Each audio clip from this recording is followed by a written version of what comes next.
Hello and welcome to my review of the new Hexbug Rivals Blacksmith and Bite Force 2-pack. I managed to get this from Amazon.com through a shipping service called myus.com, who take things that wouldn't usually be shipped from the US to the UK and ship them anyway.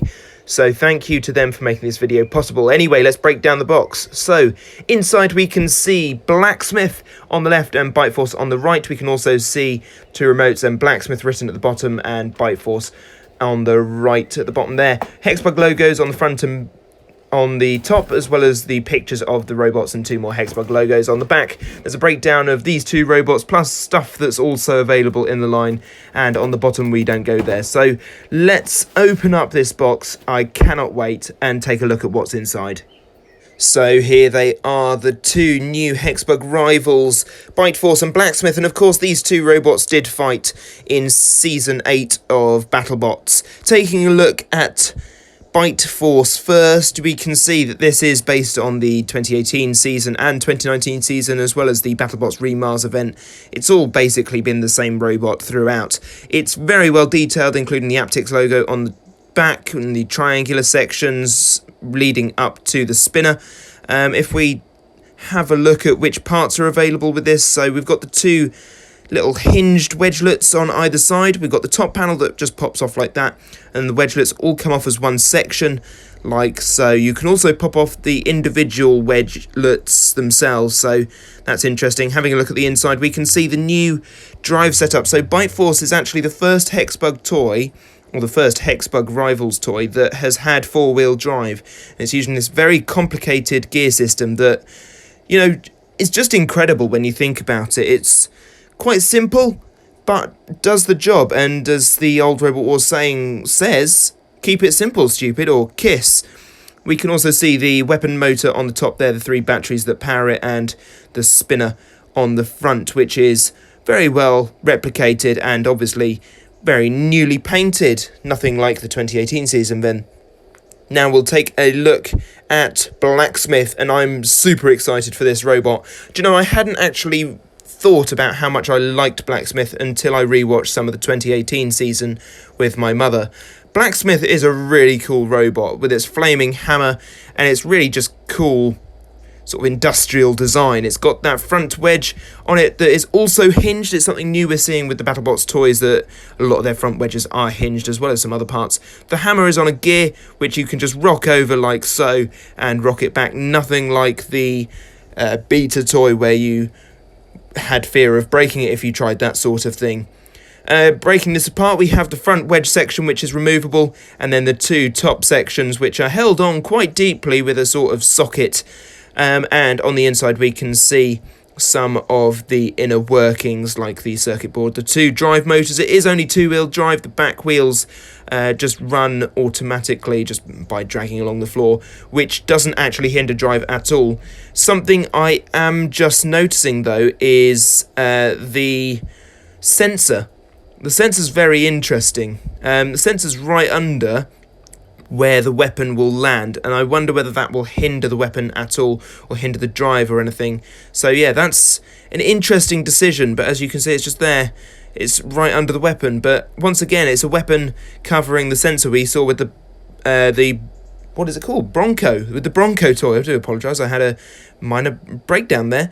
That if it covered it, it sort of hindered the drive a bit. They've sort of done it the same on Bite Force as well, but that's got a bit of a gap at the back, so it should be fine.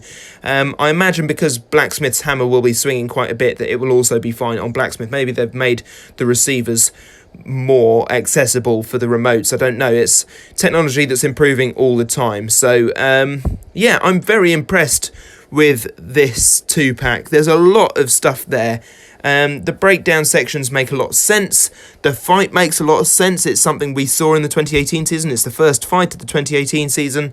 I'm very happy with it, yeah. If these are your first Hexbug toys, then let me break down how you start them up. So each one has a little pull tab, which you can see just here, or maybe you can't, and I shall turn it round. Yes, there we go. So that little pull tab you need to pull out, and it will make a funny little noise. Don't worry, the robot is not on at this point. You then need to do the same to the remote. Take the little tabby thing out, just like so. and then you need to turn the robot on. So it's got a power button just here. You press it once, and then you press any button twice, and the robot should be working. As you can see, Bite Force is pretty fast in a straight line. I wonder how well it turns. Oh, it's not bad at turning, actually. The four-wheel drive makes it a little bit slower than some of the other robots that have two-wheel drive, but ultimately, it's not that noticeable that it's a bit sluggish to turn. It seems to run very well, unless I badly drive it onto a bit of the arena that sort of sticks up. I do apologise for that. Yeah, it's driving very nicely. There is a weapon button on the very top of the remote that shows you how the weapon works, and I do know that this turns upside down and can drive around just fine because of that four-wheel drive.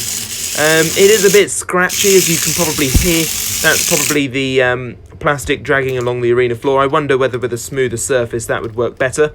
I also wonder whether it would work better like this. Let's just have a look. It's a little bit better without the top panel, but ultimately drives the same with or without. If it's upside down, the spinner still works, as you can see.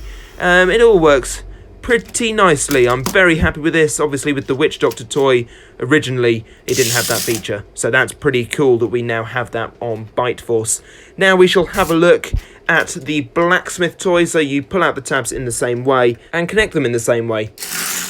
It's worth noting that Blacksmith is pretty fast despite its two-wheel drive. It turns magnificently, it drives forwards and backwards magnificently. Let's test the hammer. Oh, that is sweet. That is very cool.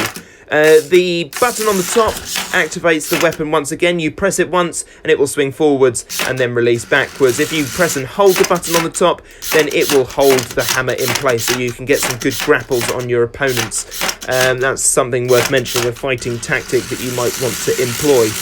This is really cool. It operates almost exactly, if not exactly like Blacksmith, the actual robot. So that is fantastic, that really is, and I can't believe quite how fast it is. I've seen reviews of it online. I'm very bad at driving it. I've seen reviews of it on other people's channels, like VoteSaxon07 did a fantastic review of these two, and they said it was fast, but actually seeing it in person is incredible. It really is very nippy and very impressive. That hammer comes down with a lot of power, and I reckon it can probably self-right as well. In fact, I know it can. There we go, 2 little pops and it's done, but it sort of lost all its armour in the process, so that's a shame.